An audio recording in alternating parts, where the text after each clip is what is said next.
terjadi adalah ketika kebanyakan daripada minyak ini tidak bisa dipertanggungjawabkan, makanya terjadilah kemiringan-kemiringan tersebut.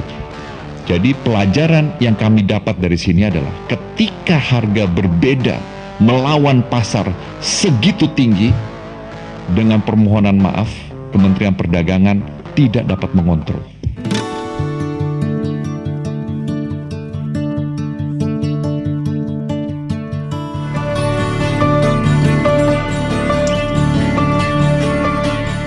Assalamualaikum warahmatullahi wabarakatuh.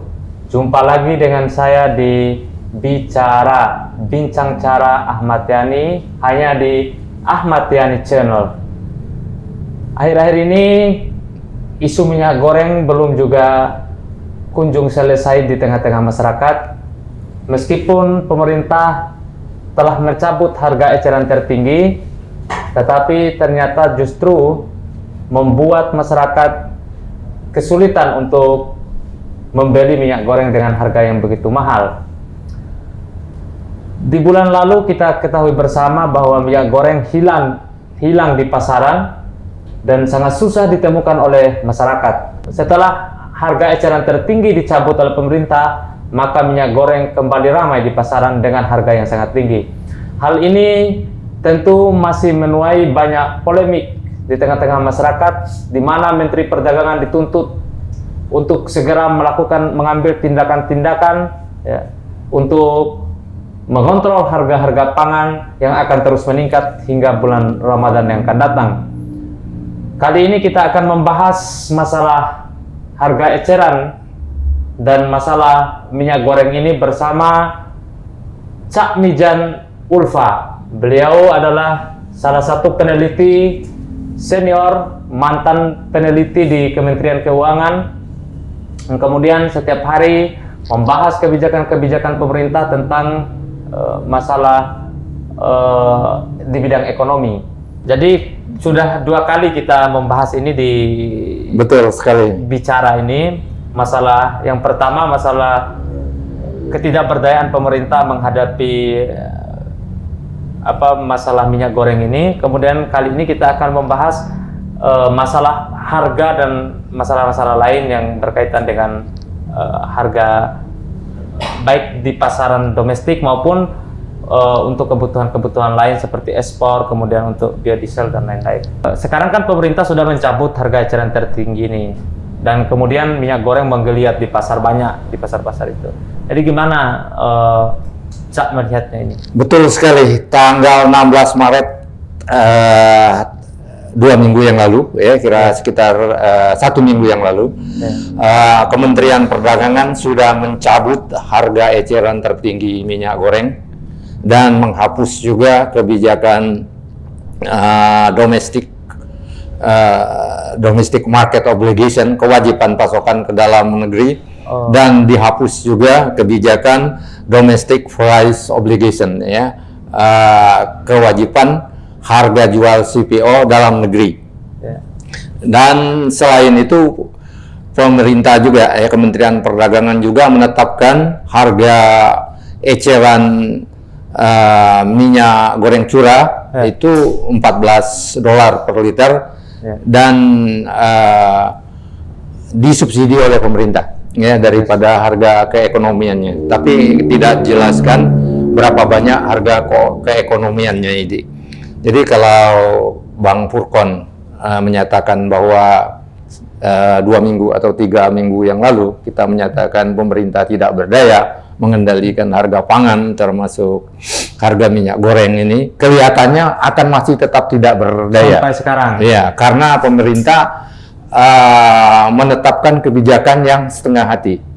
Masih menetapkan kebijakan setengah hati itu seperti apa itu? Setengah hati masih menerapkan kebijakan perbedaan harga keekonomian dengan subsidi. Jadi kemarin saya datang ke warung grosir di dekat rumah itu, saya lihat itu antrian jerigen banyak sekali. Ini apa aku bilangnya? Ini yang ngantri jerigen minyak curah.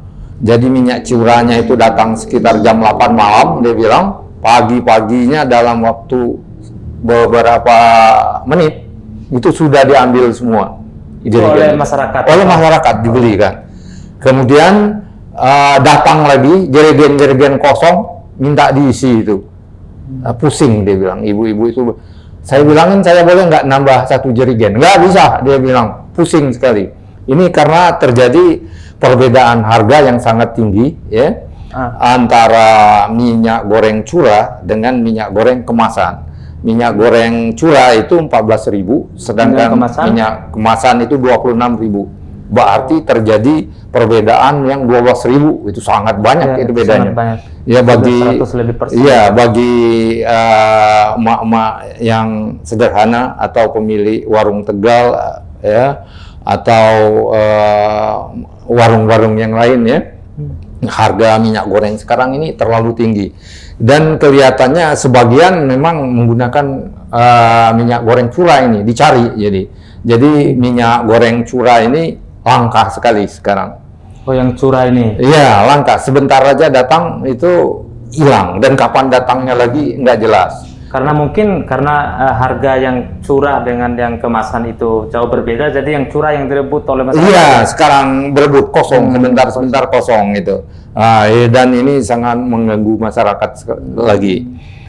Jadi kalau menurut saya yang perlu kita kritisi itu ialah pertama ya kebijakan disparitas harga ini ya antara curah dengan minyak goreng kemasan. Tapi bukan dalam bungkusan eceran tertinggi.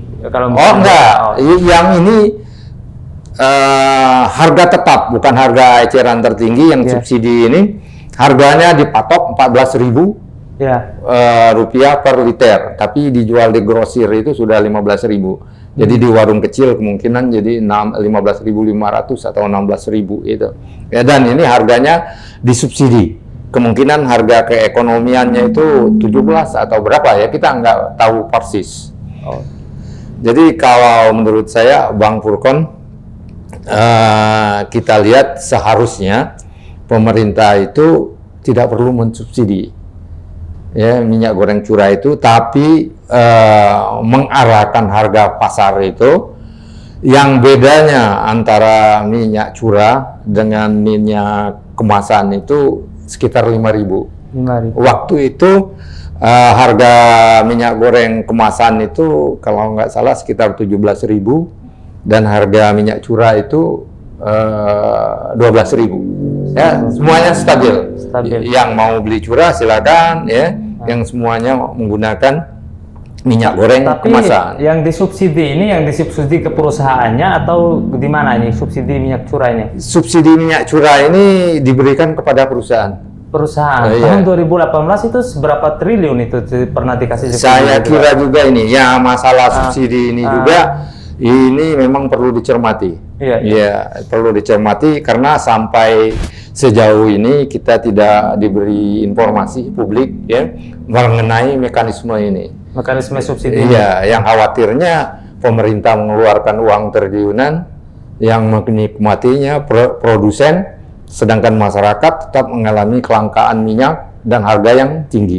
Yang ini sebenarnya perlu dibuat mekanisme bagaimana subsidi itu dikeluarkan kepada produsen-produsen minyak goreng itu sehingga kemungkinan disalahgunakan ini kecil. Tapi walaupun demikian harga subsidi ini selalu menimbulkan masalah perbedaan ini nggak pernah kunjung. Jadi hal yang terbaik sebenarnya bukan memberi subsidi, tapi memperpendek selisih harga minyak curah dengan minyak goreng kemasan. Jadi kalau kita menginginkan harga minyak goreng curah itu 14.000, harga kemasan itu jangan lebih dari 15.000. Caranya bagaimana? Produsen minyak goreng itu membeli CPO-nya dengan harga yang sesuai dengan harga minyak goreng yang 19.000. Jadi kalau sekarang pemerintah menetapkan biaya keluar yang lebih tinggi, di bulan Januari tadi ya pemerintah menetapkan biaya keluar itu $200 per metrik ton, sekarang harus ditingkatkan ya di tanggal 16 itu dinaikkan, tapi belum keluar PMK-nya, peraturan Menteri Keuangannya, mungkin jadi 300, kita tidak tahu berapa. Apa yang dinaikkan itu apa? Biaya keluarnya. Biaya keluar. Iya, tadi 200. Kalau kita lihat PMK Biaya ekspor gitu maksudnya, bukan? Iya, biaya ekspor. Biaya Biaya ekspor. keluar itu biaya ekspor. Biaya ekspor, ya. Kalau bahasa Inggrisnya export tax ya, pajak ekspor. Iya, Ya. pajak ekspor. Ya. Pajak ekspor kalau di dalam bahasa kita mungkin diperlunak. Ya, jadi bukan pajak tapi disebut bea. Bea, ya. Bea keluar. Bea. Padahal sama aja. Sama, ya. Iya. Jadi sekarang tidak dibatasin siapa saja boleh mengekspor ya menurut Menteri Perdagangan, tapi harus bayar bea keluar. Yang kalau bulan Januari bea keluar itu $200 per metrik ton, sekarang ditingkatkan berapa tidak dijelaskan, dan PMK-nya juga belum keluar. Belum keluar, tapi sudah ada pernyataan resmi bahwa itu akan dinaikkan. Iya, pasti. Ini di dalam rapat kerja Menteri Perdagangan dengan Komisi 6 DPR itu pasti dinaikkan Pasti. berapa. Tapi yang jelas ya, Ya. PMK ini belum berlaku ya, belum keluar ya. Apakah sesudah diterapkan bea keluar ini harga minyak goreng itu yang kemasan akan turun ya, Iya. dari 26 apa turun 20 atau, dan harga curah itu ini kita belum jelas, dan Menteri Perdagangan tidak menjanjikan. Menteri Perdagangan tidak menjanjikan dan anggota DPR tidak menanyakan. Oh. Ya. Karena inti permasalahannya harga sebenarnya. Kalau Menteri Perdagangan bercerita jutaan ton dipasok kemana-mana, itu kita nggak bisa mengawasi, nggak tahu apa benar itu berapa juta. Tapi indikasi yang gampang dilihat, nggak bisa dimanipulasi adalah harga. Harga itu terlihat, itu 19.000, 20.000, 26.000. Kalau jumlah tonnya tidak tahu. Tapi hukum ekonomi selalu berkata, kalau pasokan kurang, Ya, maka harga naik. Ya, semua orang tahu. Semua Ya. orang tahu itu. Jadi kalau musim rambutan, pasokannya besar, harga rambutan murah banget. Nah, untuk mengatasi ini harga yang cukup tinggi ya, bahkan disparitas harga antara minyak curah dan minyak kemasan, itu kira-kira yang harus diambil misalnya dalam analisis ini yang diambil pemerintah apa? Sederhana sebenarnya, sederhana. Jangan menerapkan bea keluar lamsam, ya. Ini kalau Biaya keluar lamsam itu seperti apa itu? nah, lamsam itu seperti tadi ya, pas ya per volume. Per volume. Jadi ditetapkan kalau Januari itu $200 per metrik ton. Per metrik. Nah, kalau yang lebih gampang sebenarnya ditetapkan berdasarkan proporsional. Misalkan 10%. Nah, kalau 10%, kalau harga CPO-nya katakanlah $1.000 ya. Kalau 20%, 10% berarti bea keluarnya 100. Kalau 20%, bea keluarnya 200. Dan bea keluar yang ditetapkan oleh Menteri ini, usulan Menteri Perdagangan ini riskan. Ya, riskan sekali kalau terjadi kenaikan.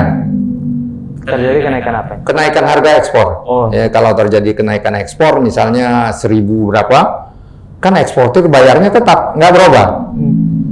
Ya, jadi insentif untuk mengekspor akan lebih tinggi dan pasokan ke dalam negeri akan lebih berkurang, sehingga harga minyak itu tidak akan stabil ya. Dan terus seperti ini. Mungkin menjelang puasa dan Ramadan lebih mahal dari 26 ribu, bisa meningkat lagi. Ya. Karena kesalahan dari Menteri Perdagangan menerapkan kebijakan bea keluar lamsam. Iya. Seharusnya diterapkan berdasarkan proporsional. Kalau proporsional itu kalau harga ekspornya naik, ya, beanya langsung naik otomatis. Kalau lamsam ini enggak. Lamsam ini kalau harganya posisinya terus naik seperti ini menguntungkan produsen. Tapi kalau harga cenderung turun merugikan produsen, ya. Karena bebannya sama sedangkan harganya turun, ya. Yang ini perlu diperhatikan. Jadi kalau Menteri Perdagangan menyatakan banyak minyak goreng atau CPO ini diselundupkan ke luar negeri, ya, kemudian diselundupkan ke industri, dan dia merasa tidak mempunyai kewenangan untuk mengatasi itu, tidak mempunyai kapasitas. Tapi kemarin di depan DPR dia katakan bahwa dia tidak akan kalah dengan mafia. Itu dua pernyataan yang kontradiktif. Sebelumnya dia bilang dia tidak berdaya. Setelah itu depan DPR lagi dia mengatakan kami tidak akan mundur, ini kami akan melawan mafia. Kami itu siapa menyatakan itu? Saya ada beberapa momen segmen dari video dengan rapat kerja dia menyatakan saya tidak sanggup, ini bukan kapasitas Kementerian Perdagangan untuk mengatasi masalah penyelundupan, baik penyelundupan ke luar negeri maupun penyelundupan di dalam negeri. Itu memang tugas penegak hukum ya. Iya. Ya seharusnya dia melaporkan Pak Jokowi. Pak Jokowi, tolong bantu saya. Nah, ini banyak mafia kalau memang ada. Satgas Pangan kan ada di Kapolri. Kalau menurut saya masalahnya bukan penyelundupan, karena ini nggak bisa dikendalikan ya, karena mata rantainya demikian panjang dan besar ya. Setiap distributor, setiap grosir yang jumlahnya jutaan itu bisa menahan minyak itu ya. Diperkirakan harganya akan naik atau dengan menahan harganya lebih baik dan permintaan lebih tinggi, itu nggak bisa dikendalikan. Yang lebih sederhana sebenarnya gampang itu tadi ya. Terapkan kebijakan biaya keluar proporsional ya. Dia keluar profesional. Iya, dan sesuai, karena Menteri Perdagangan tidak menjanjikan dengan menaikkan biaya keluar dari 200 ke berapa, tidak dijelaskan. Dia tidak menjamin harga minyak itu menjadi turun, nggak dijamin, nggak ada dia. Nah seharusnya ada apa itu namanya penyesuaian itu tarif itu. Kalau harganya nggak turun, tarifnya dirubah lebih gampang. Ya, kalau dia hanya main kotak-katik biaya keluar langsung ini, Pak Menteri Keuangan bakal tobat lagi. Ini nggak beres-beres. Itu dulu dia bilang tobat, ini pusing. Nah, sekarang nggak beres lagi. Sekarang minyak curah yang nggak beres lagi. Tetap karena disparitas harga itu dia nggak bisa mengalahkan mekanisme pasar. Betul. Siapa aja di dunia ini nggak bisa mengenai permintaan orang per orang dengan pasokan itu nggak bisa didikti. Nggak bisa didikti, betul. Perusahaan mau untung, dia mau bayar bunga, mau bayar apa-apa. Pajak dan lain sebagainya. Wah iya, konsumen mau harga yang murah. Masalah minyak goreng ini tentu tidak akan selesai nih. Menurut analisa saya ini akan berkembang sampai bulan puasa ini. Jika Menteri Perdagangan tidak berani ya beralih dari biaya keluar lamsam dengan biaya keluar proporsional. Dan juga dia harus adjust, karena nggak begitu pasti kan harga itu banyak ditentukan variabel lain, elastisitas dan lain-lain. Jadi kalau ditetapkan dengan tarif ya proporsional, bukan lamsam seperti sekarang, lebih gampang.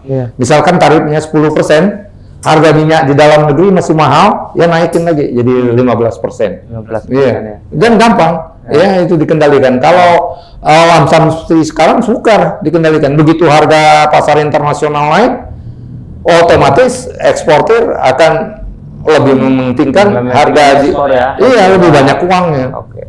Ya, baik pemirsa Ahmad Yani Channel. Sekian diskusi kita pada hari ini. Sampai ketemu lagi di Ahmad Yani Channel yang akan datang. Assalamualaikum warahmatullahi wabarakatuh.